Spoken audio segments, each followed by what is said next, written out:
The following program, NORML Show Live, is intended for responsible adults only. We advocate for the repeal of marijuana prohibition for adults. We discuss the science, culture, and controversy about America's marijuana laws. We do not advocate or encourage any illegal activity and advise all listeners to learn their state and federal marijuana laws by visiting norml.org, NORML.org. Opinions and claims made by guests and advertisers of NORML Show Live are their own and do not necessarily reflect the philosophy and policies of NORML. Listener discretion is advised.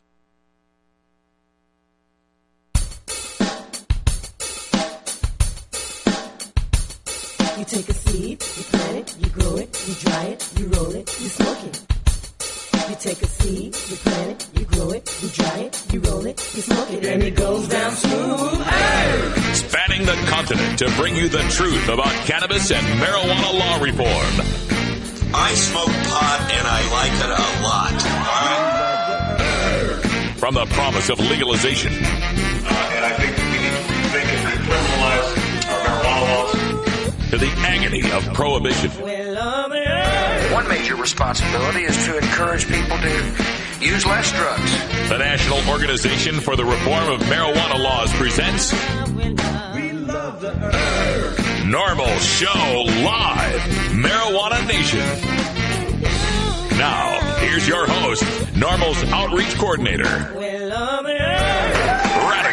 Russ Belville. Good afternoon, everyone, and welcome. It is Thursday, May 13th, 2010, and it's got to be 420 somewhere in the world. Thanks for joining us for the next 60 minutes of news, talk, information, interviews, music, comedy, and more by, for, and about the cannabis community. We are brought to you by the NORML Foundation. You can check us out at norml.org, and coming to you live from Rolla J Studios here in beautiful Potland, Oregon. It's not a typo, it's a way of life. And joining us in our virtual studio in beautiful Astoria, Oregon, my good friend, half-sister, and president of the Goonies fan club, Cannabis Carrie. I think there's a bunch of kids that would probably beat me up for that title. Carrie, I think your mic level might be a little bit hot, so bring that down just a little bit. And okay, how's that going? It's a little better? A little distorty, but I think you're good for now. Also, folks who are longtime listeners of the show will know that our engineer Ganja John would normally be introduced right about now. But poor Ganja John, he fell down the stairs, not completely tumbled down the stairs, but kind of tripped down the stairs here for our studio and wrenched his ankle. And we thought it was just, a sprained ankle, basically. Well, it turns out he's got a bone chip in the ankle, and the doctor said, quote, his tendon is hanging on by a thread. So the doctor has ordered him wheelchair bound for the next 3 days, and that means he can't get down here into the studio. So, Ganja John, if you're in the chat room, we miss you, buddy, and we'll see you coming up here on Monday. Also, speaking of Ganja John, I did want to make a note.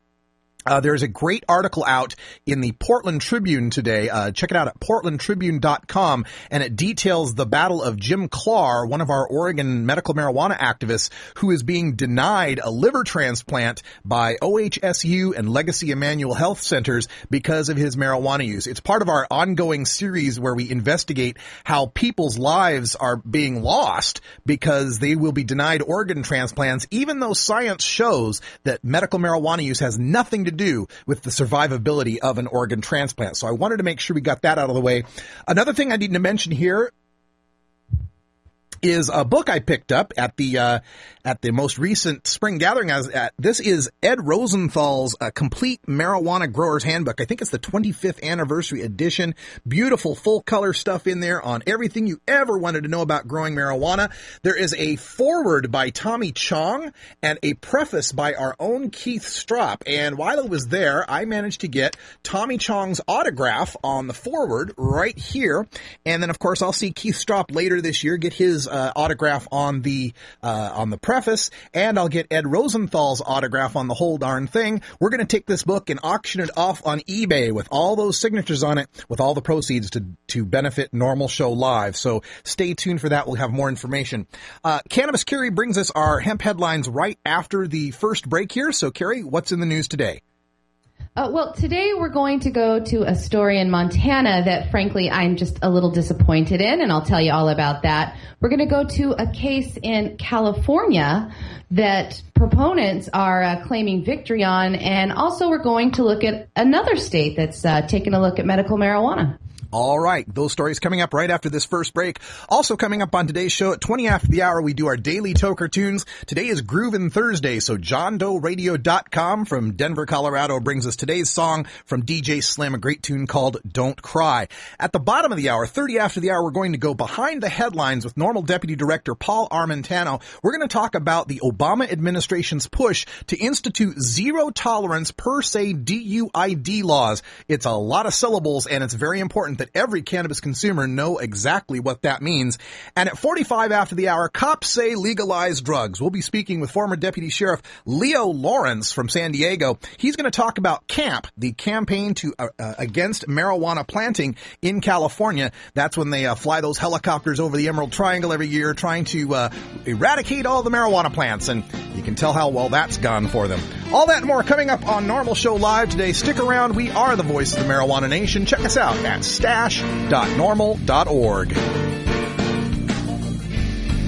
You're listening to NORML Show Live, the voice of the marijuana nation.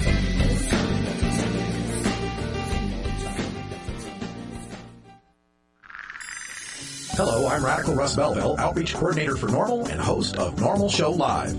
Medical marijuana is legal in 14 states today, and I encourage you to visit marijuanadoctors.com to find a physician to help you obtain an authorization for medical marijuana in your state. In most medical marijuana states, patients qualify with a history of either severe chronic pain and or nausea, cancer, AIDS or HIV, glaucoma, seizure disorders like epilepsy, chronic muscle spasms such as multiple sclerosis, and other conditions which vary by state. Learn which conditions are covered in your state at marijuanadoctors.com. If you or someone you know has one of these conditions, marijuanadoctors.com will help you find a physician online or by phone to obtain a permit for medical marijuana. Marijuanadoctors.com is fully transparent and HIPAA compliant. Call 866-996-9333 today or visit marijuanadoctors.com. That's 866-996-9333 by phone or online at marijuanadoctors.com.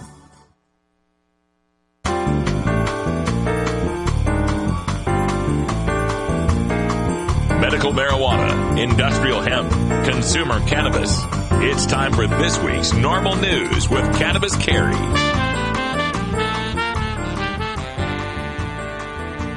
Tribes near Missoula, Montana, announced on Wednesday that any medical marijuana providers on the Flathead Indian Reservation who sell to Indians can be charged with felony distribution.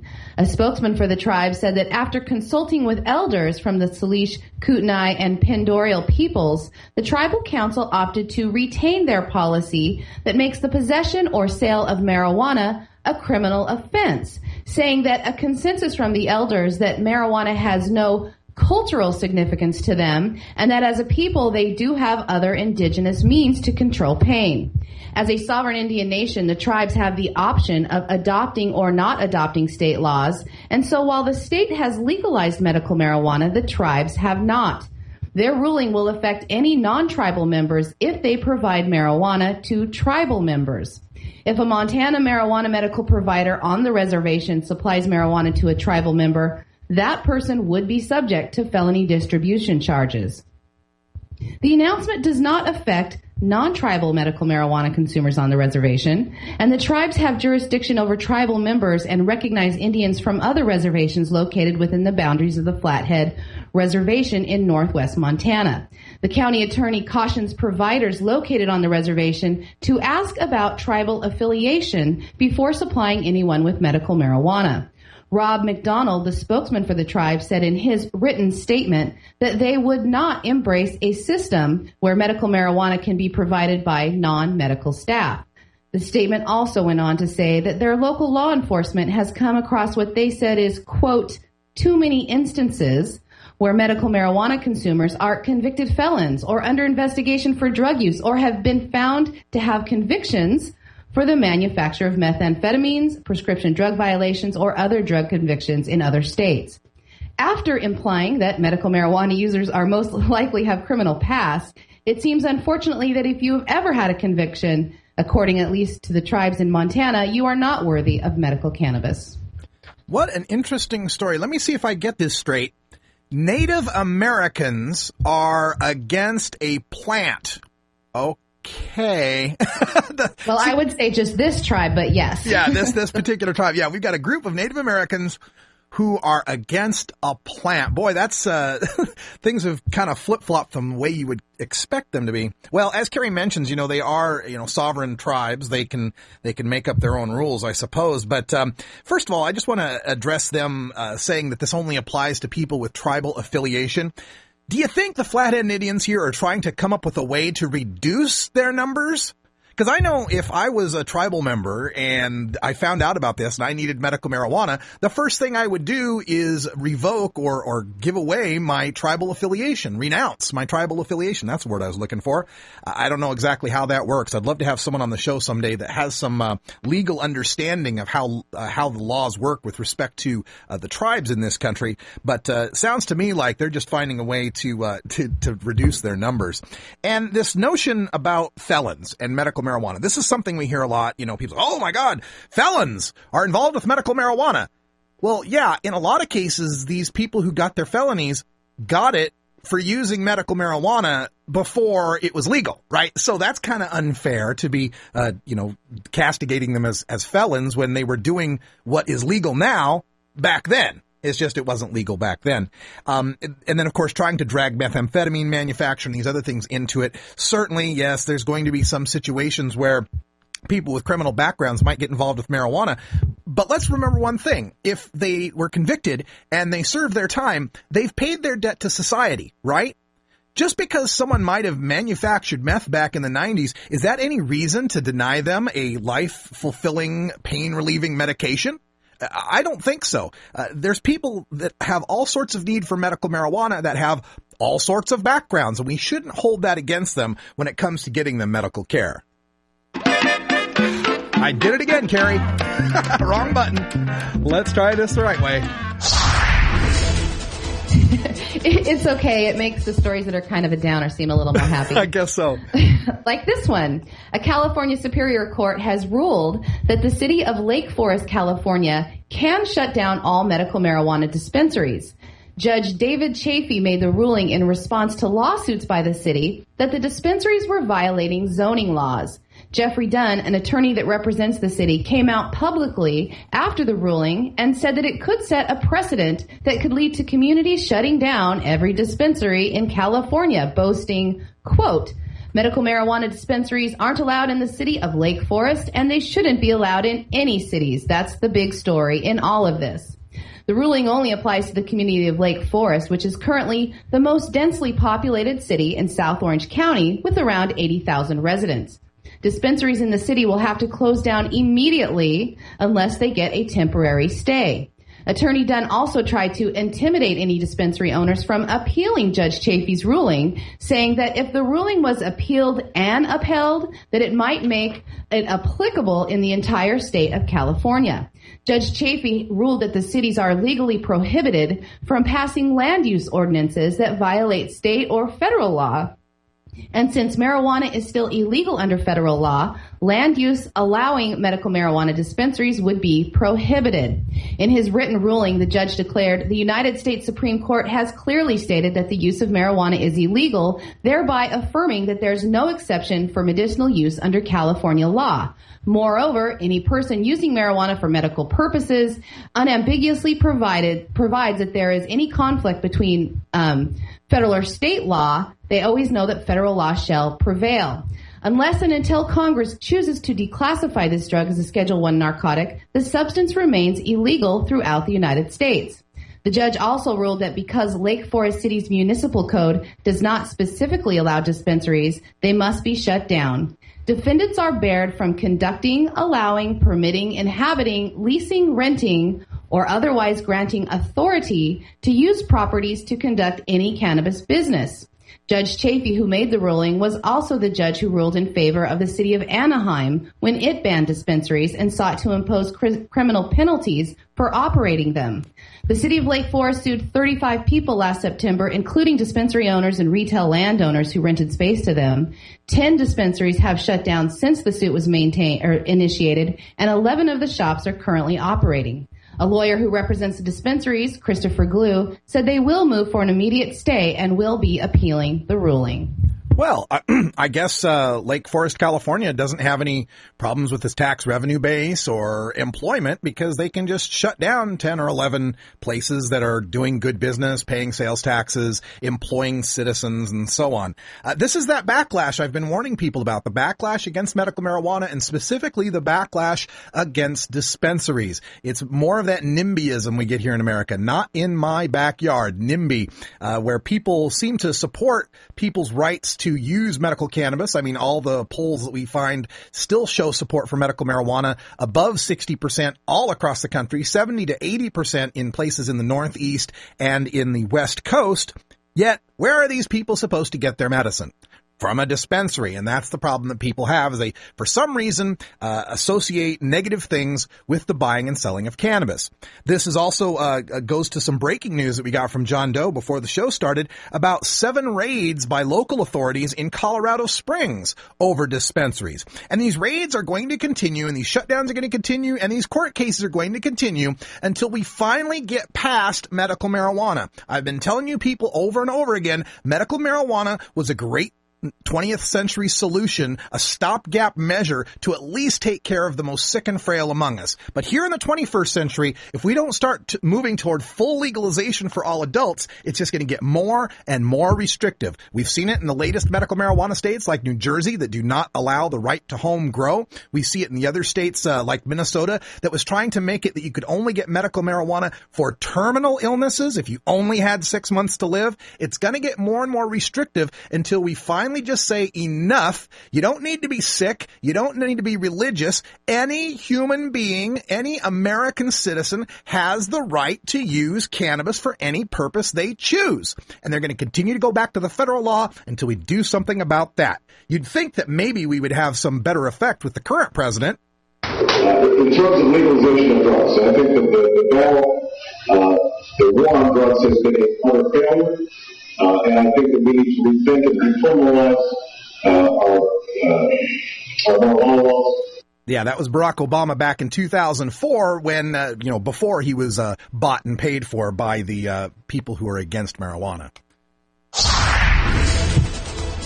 And more states are looking into the prospects of legalizing medical marijuana. Nebraska has entered the debate as activists in the Midwestern state push for a legalization of medical cannabis. The state house has been getting so many calls about it that the Nebraska State Board of Pharmacy is planning to learn more about the pros and cons of medical marijuana during a meeting later this month. Kevin Borcher from the Nebraska Board of Pharmacy says that recent discussions have been bringing marijuana to the forefront of political issues more than ever before, and that they will be discussing it at a national meeting later this month with the pharmacy boards of other states. Borcher said the main issue on whether to recognize legalization is if it is worth it and if it is available to make it legal on a state level when on the federal level it remains illegal. Board Chairman Rick Zarek, a Gothenburg, Nebraska pharmacist, said Nebraskans hope to learn more about the pros and cons of legalization and any problems that have arisen in the 14 states that now allow marijuana to be used for pain relief, appetite enhancement, and other medical purposes. Nebraska is the only U.S. state with a unicameral legislature. That is, they only have one legislative chamber, not two, which might make it easier to get a medical marijuana bill passed. On the other hand, Nebraska's governor, Dave Heineman, said that he strongly opposes the use of marijuana in medical treatments. How much more evidence do these people need to have that the prohibition of marijuana not only doesn't work, but makes everything worse? It gives us crime. It gives us marijuana that's so expensive, people are willing to break into your house for it. It gives us increased potency of marijuana, not necessarily a bad thing.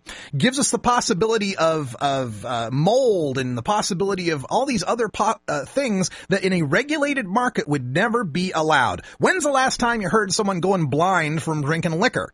Not likely, because now liquor is regulated and it's pure. But back in Prohibition, that happened all the time because it was illegal and could not be controlled. And as far as evidence as what's going on in the 14 states that have legalized the medical use of marijuana, teen use of marijuana has gone down, not just at the levels the rest of the country have gone down, but at greater rates than the rest of the country. And I have testimony from thousands of medical marijuana patients I've talked to and read about who have cut their pharmaceutical use in half to a third to even getting rid of all of their pharmaceuticals simply through the use of safe, effective, non-toxic medical marijuana. If that doesn't say something good about America, I don't know what does.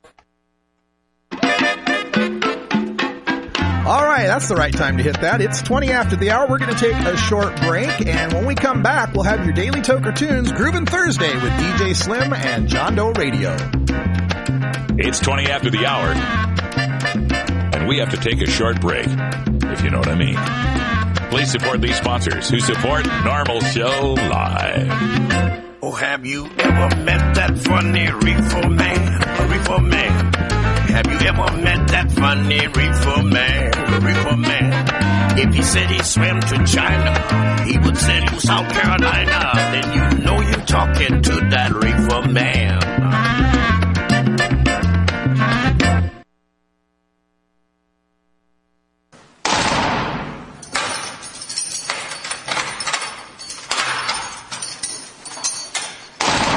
Law420.com.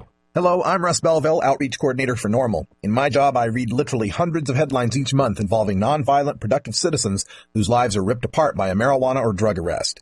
Many citizens could avoid arrest by refusing police searches and remaining silent, but police are well trained to confuse and intimidate. That's why you have a right to speak to an attorney before answering any police questions.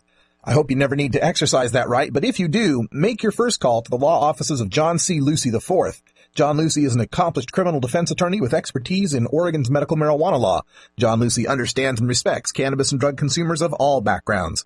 Call John C. Lucy IV at 503-227-6000 or visit in downtown Portland. Address available at law420.com. That's John C. Lucy IV at 503-227-6000 or visit law420.com today. And now, a message from former President George W. Bush to remind the American people of our responsibility in our nation's war on certain American citizens using non-pharmaceutical, non-alcoholic, tobacco-free drugs. One major responsibility is to encourage people to use less drugs. That's right, America, use less drugs. Put down the Prozac, the Vioxx, and the Levitra, and turn to the herb. Use less drugs. Our national policy is no longer just say no, it's now just slow down. You get me too high. I overanalyze. If you've ever been too high, then you can sympathize. You get me too high. And I start to fly if I said some silly thing, and that's the reason why. Pop Pass Records. It's time for your Daily Toker Tunes, the best in 420-friendly music from all genres that uplifts, entertains, and informs the public. Our pod-safe music is donated by freedom-loving musicians who support our goal of ending adult marijuana prohibition. Today we bring you tunes for Groovin' Thursday, our salute to all the dopest beats and killer rhymes that we find in the best of rap, hip-hop, soul, R&B, and funk. Brought to you by the John Doe Radio Show in Denver, Colorado. Accurate and informative marijuana reform news and entertainment. Available on the THC Media Network and JohnDoeRadio.com. If you'd like to submit your song to be played on NORML Show Live, send it to us at stash@norml.org or mail your CD to NORML Outreach, 4110 Southeast Hawthorne Boulevard, number 161, Portland, Oregon, 97214. Now, here's some great independent marijuana music for today's Daily Toker Tunes. John Doe Radio. John Doe with your Groovin' Thursday tune on Normal Show Live. DJ Slim, an activist and one of America's best hidden hip-hop secrets. I say secret because DJ Slim is not signed to a major label. From Boston, Massachusetts, he rocks it underground, toking on fat blunts and performing at get-togethers like the Boston Freedom Rally and Seattle Hemp Fest. As a follow-up to his first CD, Hemp Hits, which included some great tunes that won a few Marijuana Music Awards, DJ Slim has now released The Gardener on his own label, Puff Pass Records. The sound has improved, and so has the groove, with tunes like Got to Make It, Mr. Tambourine Man, and Don't Cry. You won't be disappointed. There's even a tune on there with my good buddies, the Tall Brothers from Canada. Add it to your playlist and enjoy a fellow activist's work in music, not to mention the support you should give by picking up the album. This selection, called Don't Cry, from DJ Slim. I am John Doe. Till we meet again. See ya. I hang with Mary Jane like I go to work daily. A lot of ladies, man, that issue really drives them crazy. See, they don't understand how a piece of plant can get in the way of something that is so feminine now. Don't get me wrong, love, I love my thick meat, and I love to kiss you and I love to nibble feet, and I love to lick you till you flip like a fish. Then you'll understand how the pussy liquor represents. But when it comes to Mary Jane, it's sort of weird to me. She does things to make me understand myself, you see. She helps me comprehend with life on the daily and fade away when sucker MCs don't hear me. I try to tell you one thing, don't even question me. When it comes to Mary Jane, she surely gets the best of me. A lot of ladies can't take it, they try to ignore. Most of them get up and walk the hell out the door. I be like, hey, you know what I'm saying, baby? You beautiful and all, you know what I'm saying? But yo, I mean, look at it. We talking about Mary Jane, you know what I'm saying? Come on now, don't cry.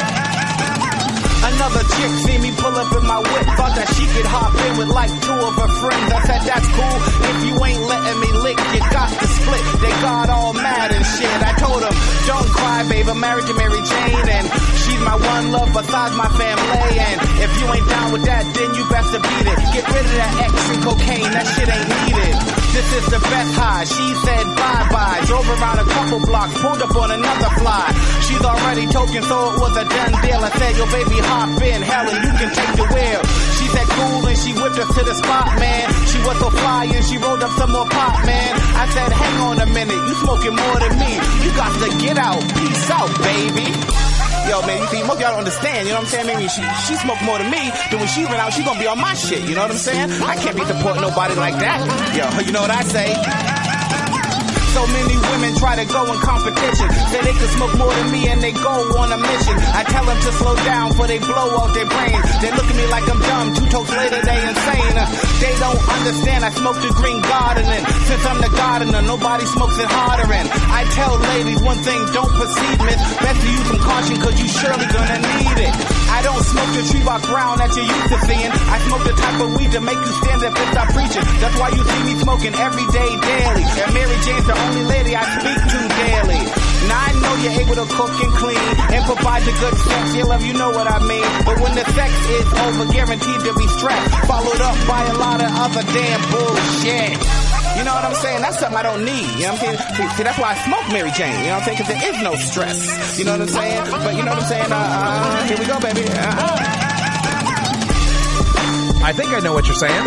That's DJ Slim with Don't You Cry. Thanks to JohnDoeRadio.com for the great Groovin' Thursday music. It only comes twice a day, but I don't care. It's 420 somewhere. All right, time to check our cannabis community calendar, which you can find at normal.org/calendar. Before we get to the week's events, I want to remind you that the NORML Aspen Legal Seminar is still taking reservations. It's June 10th through 12th at the Gant Hotel in Aspen, Colorado. Check out normal.org front page. There is a button on the right side for the Aspen Legal Seminar. This is our only legal seminar that gives continuing legal education credits to attorneys to help them to help you fight marijuana laws, but it's also open to the public. And if you are an activist who wants to get real deep into the nitty-gritty of the marijuana laws and how to beat them, this will be a big event for you to get to. So please check it out, NORML Aspen Legal Seminar. Also, the NORML National Conference takes place here in beautiful Portland, Oregon. That will be taking place September 9th through the 11th at the Governor's Hotel, so check that out online as well. Now, for our Cannabis Community Calendar coming up on this Thursday tonight, May 13th, Pittsburgh NORML is having their monthly open meeting at the Ava Shadow Lounge facility on Baum Boulevard in Pittsburgh. Check out pittsburghnormal.org for details. On Friday, May 14th, a medical marijuana qualifying clinic at the North Bluff Chiropractic Center in Gladstone, Michigan. You can call 906-428-2225 for details. And on Friday, Ohio NORML is having their spring encampment at the Crazy River Ranch in Ohio. Check out ohionormal.org for more information. On Saturday, May 15th, Wisconsin NORML is having their statewide meeting at Mr. Ed's in Tomah, Wisconsin. For information, check out winormal.org. And Kansas City NORML in Kansas City, Missouri is having their public meeting at the Westport Coffee House in Kansas City. Check out kcnormal.org for details. For more information on all of these events, including names, email addresses, phone numbers, contacts, and more, check out the Cannabis Community Calendar at normal.org/calendar.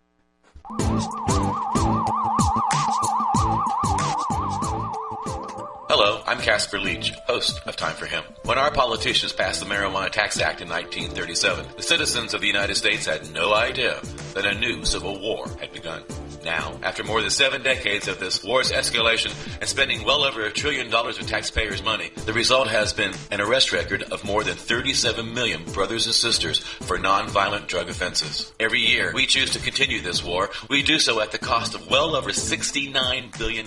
Add to this, we are building prisons faster than we are building schools. In fact, the prison industry is now one of the fastest growing industries in the United States. We must end this civil war. We can with your help.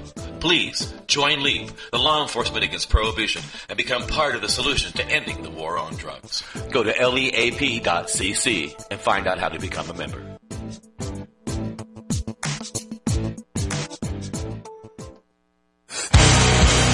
Starfish Designs, makers of the original Gandalf. I'm Radical Russ, and when I want to relax, I always have my 17-inch long original Gandalf from Starfish Designs nearby. The hand-blown borosilicate glass is strong and easy to clean, and the design is sleek and sophisticated. Starfish Designs are available from Bend, Oregon at a glass retailer near you. For locations, call 541-788-GLASS. That's 541-788-4527.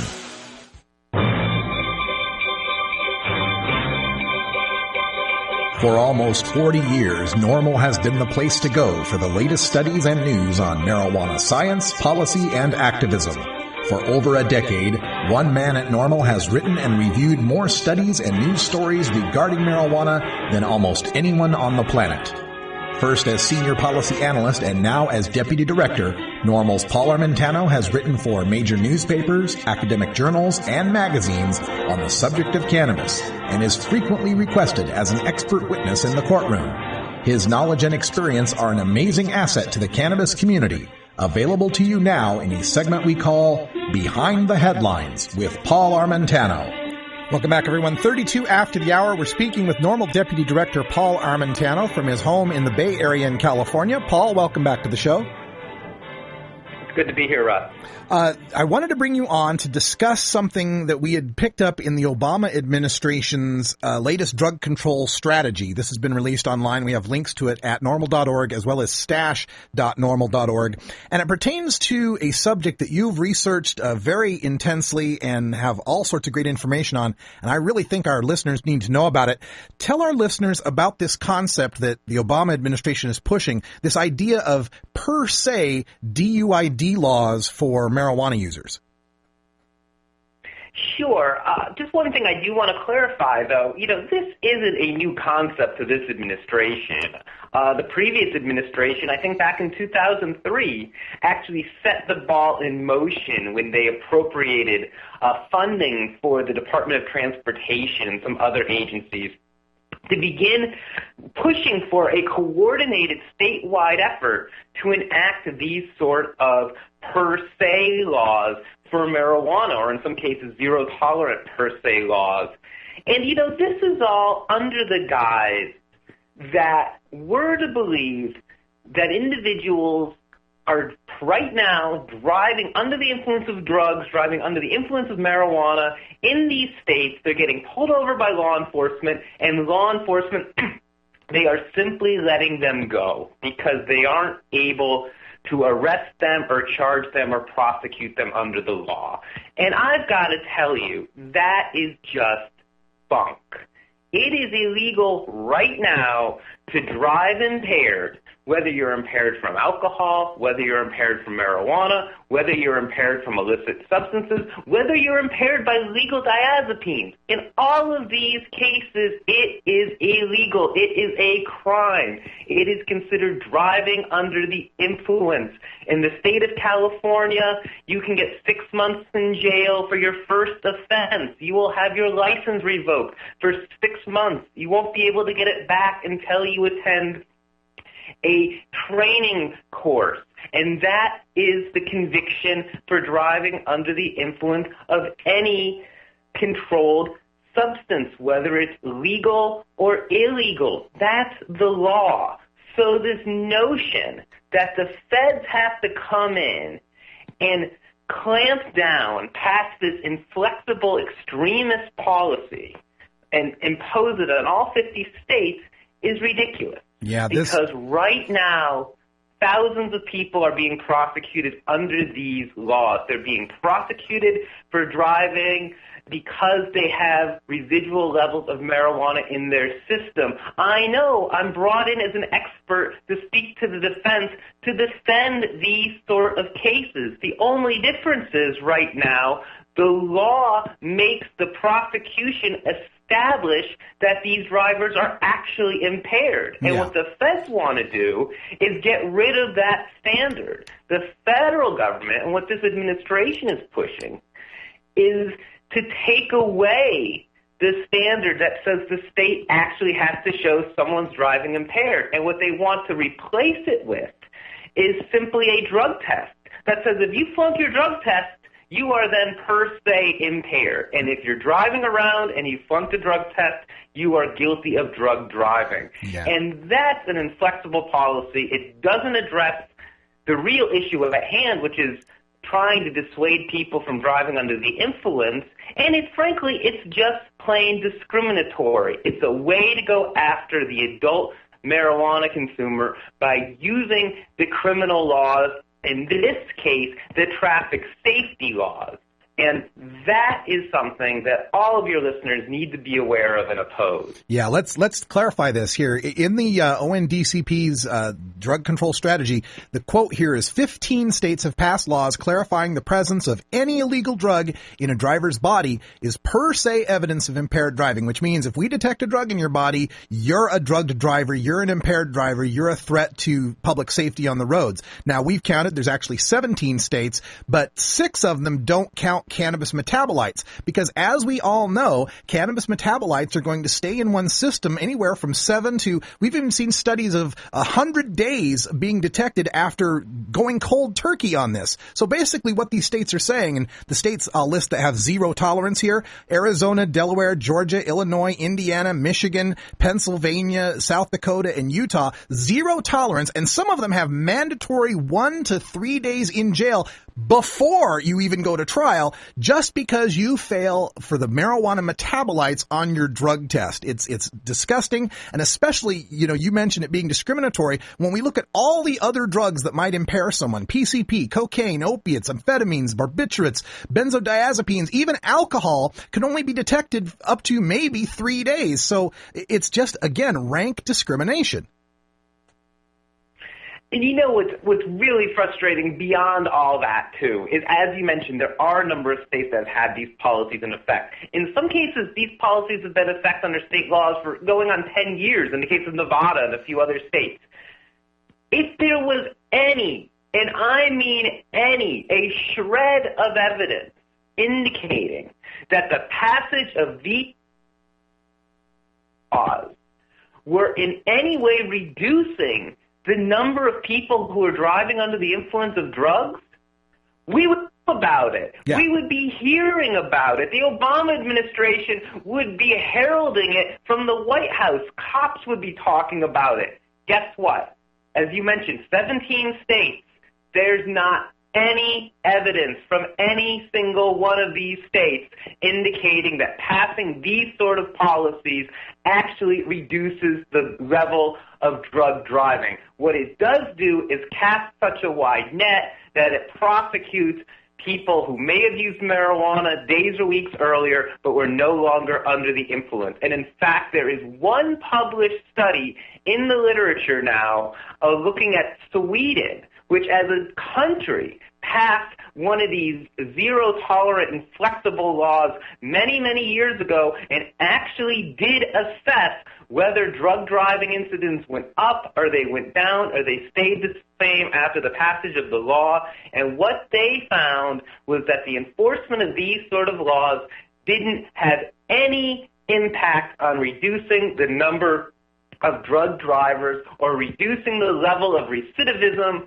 among drivers who already had been found guilty previously of drug driving. It didn't do a thing. Yeah, the studies are on our side here on all respects, and just, from a policy point of view, it really irks me that we supposedly are so concerned about, drivers under the influence of marijuana that we're willing to, lock them up even if they smoked a joint a month before. Yet, with alcohol, this per se standard for impairment is a 0.08 blood alcohol content, which means that below 0.08, if you can pass a sobriety test, you may not be considered impaired.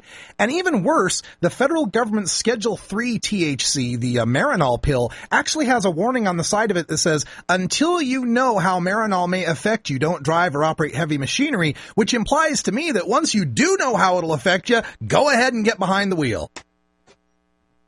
Sure, and certainly we see similar warnings with other prescription drugs as well. I mentioned earlier benzodiazepines, and when you actually look at the effects of drugs on driving and drugs that are involved in serious accidents after alcohol, it's the benzos, it's the Xanax, the Valiums, drugs like that are involved in serious traffic issues all the time. Yet you hear law enforcement officials and politicians saying nothing about it because they're so busy barking about marijuana and its supposed association in traffic accidents. And that's an association, as I'm sure most of your listeners know, and anyone who's looked at NORML's papers reviewing the evidence on this, they know that the association's rather weak. Yeah, if we were really serious about impaired driving, there would be no parking lots at bars.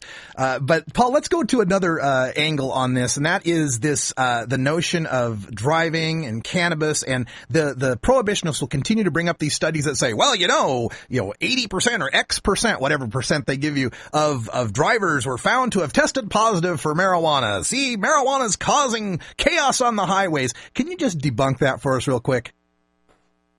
Well, as you said earlier, this all comes down to the half-life of carboxy-THC, which is a byproduct of THC, and it's the primary byproduct that's screened for in urinalysis tests. And because carboxy-THC has a long half-life, that means it will linger in the system. It will break down over time, but it will take days, weeks, sometimes even months to be out of the system completely. This simply gives this wide net, this wide range, so that law enforcement and others can say that we're finding drivers, they've been in accidents, they have this inert, inactive metabolite in their system. That doesn't indicate that the drivers were under the influence of marijuana. In fact, in order to have the metabolite in your system, that means that the psychoactive ingredient in marijuana, the THC, already had to have been broken down. Yeah. And if it was broken down into the inert byproduct, that on its face likely means that the person was no longer under the influence of marijuana because the active compound was no longer in their body. The inactive one was. So this implication that because we find the metabolite in many drivers, it doesn't mean that people that use marijuana are getting into traffic accidents at any greater risk than the general population, but it does point to the popularity of marijuana. It establishes that many, many people in this country use marijuana.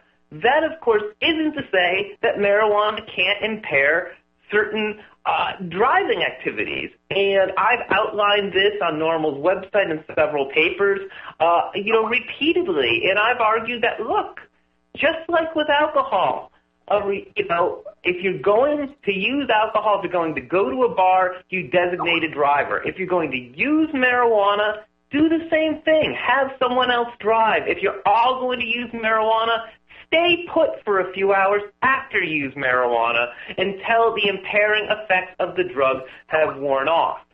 That's a sensible policy. But simply prosecuting everyone who may have used marijuana at some unspecified point in time, if they're ever going to drive a motor vehicle, that doesn't make any sense. And as I said, it's discriminatory on top of it. That's right. We're discriminating against and criminalizing an entire subset of drivers based on a molecule in their body that has nothing to do with impairment. Can you imagine the uproar if we criminalized people and harassed drivers based on, say, the melanin content in their... Oh, well, never mind. That probably won't work. Paul Armentano is our deputy director for NORML and the NORML Foundation, calling us from his house in the Bay Area of California. And we'll have more on this on the NORML website, normal.org. We've got all sorts of studies on driving and impairment and DUID. Check it out at normal.org. Just use the search box, type in DUID. You'll find everything you need to know. Paul, thanks for joining us again. Thank you, Russ. All right, we'll be right back with Leap.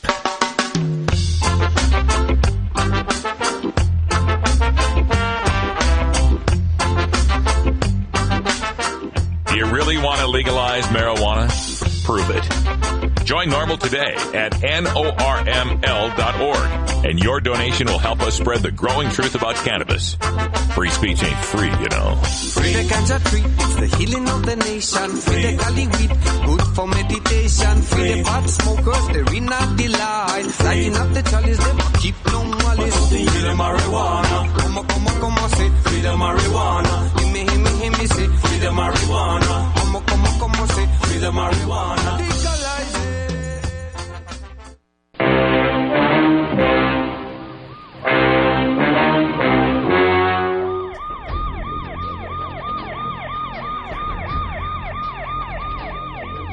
One of the most disturbing elements of the war on marijuana is how it has made police the enemy of otherwise law-abiding cannabis consumers.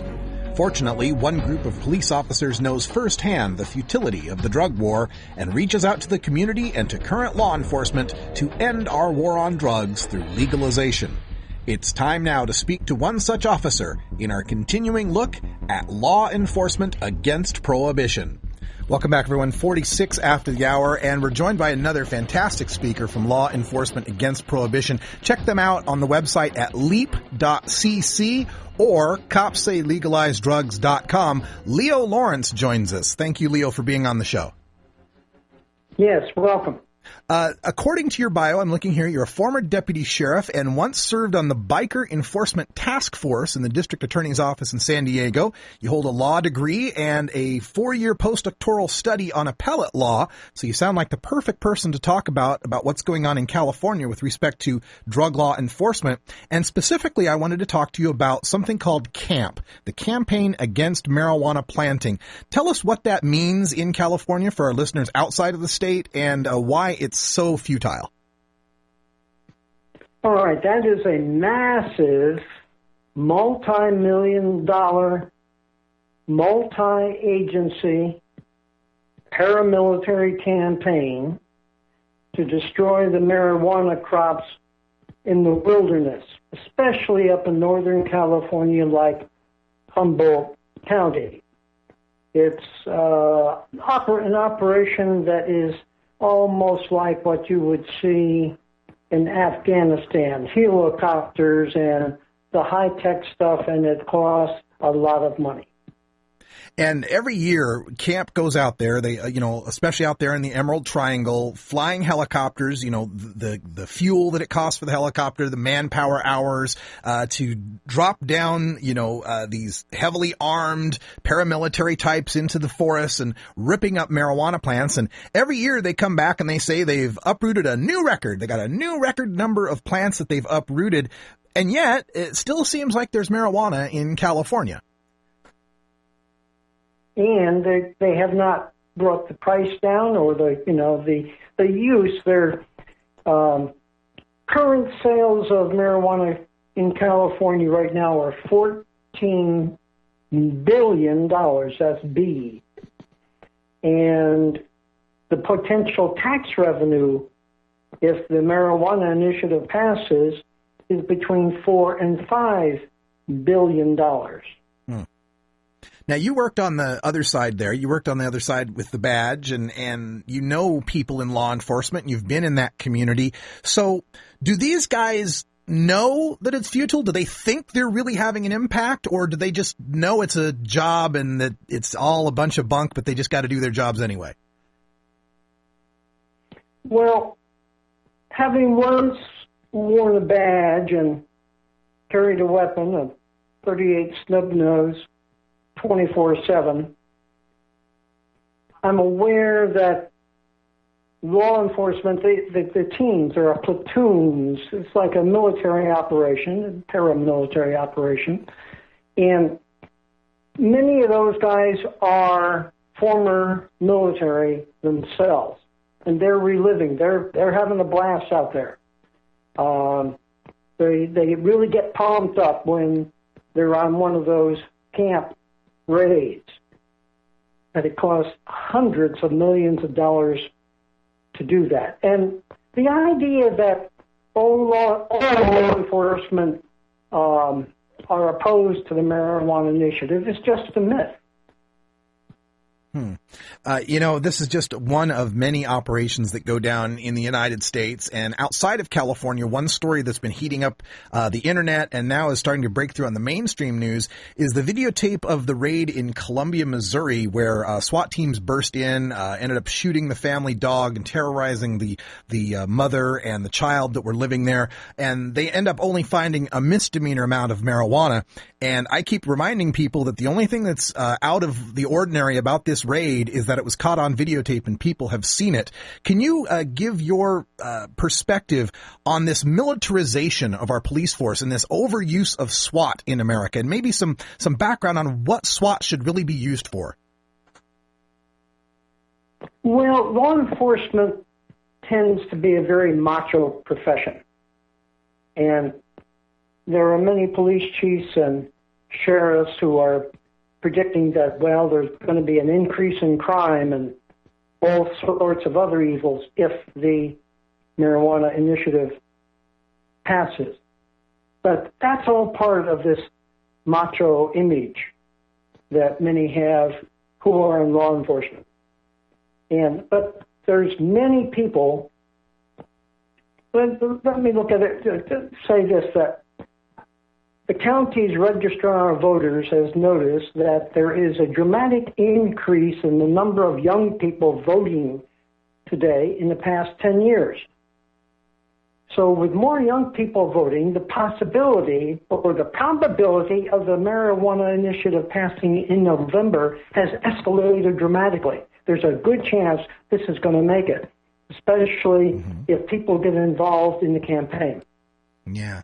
We're getting some questions from our chat room right now. We're speaking to Leo Lawrence, a former San Diego, California deputy sheriff. And the question here has to do with that initiative. And they're basically saying that one of the things that we've always heard from police officers when we point out, how cruel it is to raid people's homes and marijuana never hurt anyone, et cetera, they always come back and say, well, we're just doing our jobs. We don't make the laws. We just enforce them. But if that's the case, if they don't make the laws, why are they so in opposition to us changing the law? That's, I think, part of the conservative macho image of many who are in law enforcement. But there are many, many people, including in the judiciary. There's a Superior Court judge of 25 years in Orange County, who has come out and even videotaped his support to regulate, control, and tax cannabis. So there really are quite a few people in law enforcement who don't like that military macho image that so many people in law enforcement project. You know, I hear that often when I speak to former law enforcement, especially law enforcement who worked, you know, going back 30, 40, even 50 years. And they say, you know, we didn't have this in the 60s, you know, it was to protect and serve. And now it feels more like to search and arrest. And in my intro, I make that point about turning police into the enemies of the citizens. And when we've told them that they're fighting a war on drugs, eventually they start to think of themselves as soldiers and citizens as the enemy. What would you do if you could, you know, be in charge and wave a magic wand? What would you do to change that attitude amongst law enforcement?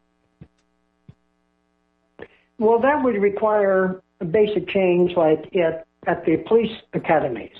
And to change the basic paramilitary culture of law enforcement would be almost impossible. Mm-hmm. But yes, the police are there, police and sheriffs are there to enforce the laws. So if you pass the initiative and that's no longer the law, then hundreds of millions of dollars will be diverted to education and healthcare. We can only hope. And looking back at your own career as a law enforcement officer, you may have had some opportunities to interface with the public with respect to their use of marijuana. And I don't know whether you ever arrested anyone or if anyone ever went to jail based on your work as a law enforcement officer for marijuana. But if they did, how do you feel about that now? I'm just saying. How do I feel about what? I'm not sure I understand the question. Well, Lee, I'm just wondering, you know, if you were involved in arresting marijuana consumers and those marijuana consumers went to jail under, you know, your work, how do you feel about that now? Do you feel sorry that you had to do that job? Well, as you were mentioned and cited before, the law enforcement officers, their job is to enforce the law. Mm-hmm. Many of the laws that you have to enforce, you don't agree with. But that's your job. Right. So you have to do it, and that's what you're sworn to do. So is your activity... you change the law, and suddenly I think the law enforcement will begin to divert those hundreds of millions of dollars to fixing potholes in the street, for example, because the interesting thing about the initiative is that the money goes into local communities. It's not for the state budget. Let me flip this around another way. Does your work for LEAP now, is this motivated by you're just feeling overall that the drug war is wrong and shouldn't go on? Or is there a personal aspect to it that you're kind of making up for arrests of drug users you made in the past? I have no, how can I put it? I do not regret anything that I did when I was on duty, when, you know, you're performing your job. Absolutely not. Okay. But I'm delighted that it looks like that this initiative will change and it'll be a lot, you know, law enforcement will start working on other things that are more important. Oh, yeah, that's exactly what we're hoping for. And, you know, we really do appreciate all of the members of LEAP who are, you know, you have a position that the public is going to respect, having come from law enforcement. And I encourage everyone to check out leap.cc or copssaylegalizedrugs.com in order to find out more about LEAP. They've got an entire bureau of speakers that they can get out to just about any corner of this country for a Rotary Club meeting, a city council meeting, whatever it might be. And Leo Lawrence from San Diego, you're one of the good ones, and we appreciate you joining us here on the show. Thank you very much for passing and promoting this, and it was an interesting interview. Oh, thank you so much, Leo.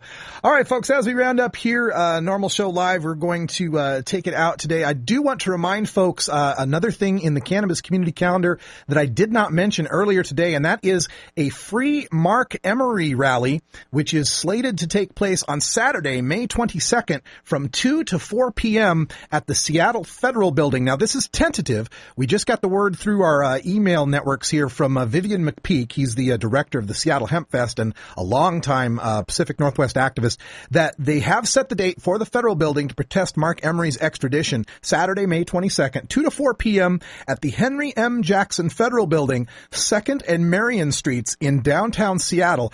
However, they're still waiting for the event permit to be approved. So take that with a grain of salt, kind of pencil it in. But if you can be anywhere in the Seattle area, May 22nd, we'd be glad to have you. Thanks for joining us here for the show. When we come back tomorrow's show, we're going to talk about medical marijuana and organ transplants, a subject dear to our heart thanks to our own Ganja John, our engineer, who's in need of a kidney transplant. The Portland Tribune has some front page news on it, and Fox 12 here in Portland's been talking about it. We'll give you the lowdown with some special guests, doctors and activists who've been working in the community to help medical marijuana patients continue to qualify for life-saving organ transplants.